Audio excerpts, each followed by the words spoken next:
Okay, for more on Chang'e 5's landing, we're joined by reporter Wu Lei here in the studio. Wu Lei, you have been covering the Chang'e 5 mission over the past month. In fact, you talked about the challenges in your package that we ran earlier. What's impressed you most during that time? Indeed, it took around 23 days from Chang'e 5's launch unit to make a soft landing. But we need to remember that the whole project lasted over 10 years. And during my whole covering about this Chang'e 5 mission, there are two things that impressed me most.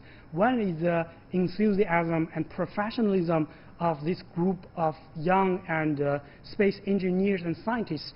And actually, I talked with a lot of space engineers over the past few months. There is one girl that is only 24 years old named Zhou Chengyu. She has been a sub-launch commander in the Wenchang spacecraft launch site. She's only 24 years. So we can see that there are a lot of younger scientists and engineers in this group of launch mission. So we have been told by these senior scientists, they say it is through these kind of space projects that younger scientists and engineers can be cultivated. And another thing that impressed me most is that the professionalism and also the promoting the scientific knowledge about the lunar and Chang'e 5. Because through this kind of Chang'e 5 mission, people are more interested in the moon and in the China's lunar projects. Because China started the lunar projects in 2004, and it's almost 16 years.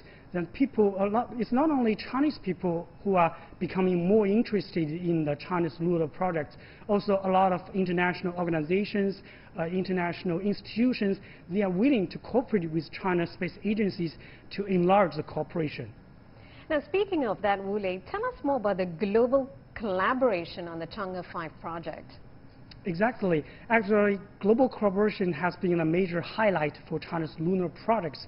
In the China Chang'e 4 project, that China has worked a lot of different countries on the payloads, but this time on the Chang'e 5, that cooperation is quite limited, but China also works with a lot of European space agencies and other institutions on the tracking the signal of this Chang'e 5 mission to make sure it has a successful landing. But this time, after the lunar sample has been brought back to Beijing, I talked with Zhang Kejian, the director of China National Space Administration. He said after that, the lunar sample will be shared, and China is willing to share the data and share the lunar samples. If any global organization or institution who are interested in this kind of study, they can propose their plans, and Chinese scientists will review that, and they are making the best use of these samples. Now, Wu Lei, you talked a little bit in your package earlier, but explain to us, what can we expect from China's space exploration in the next year and into the future? Exactly. Actually, in 2021, one of the most anticipated mission is the Mars mission, because we know the Tianwen-1, the Mars probe, is now on the way to the red planet, and it is estimated that the probe will be approaching the red planet in February, and it will orbit the red planet for about 2 months, and it will take the chance to make a soft landing in the red planet, and the rover will study the red planet for a while. And besides the Mars probe, China also plans to conduct its space station construction.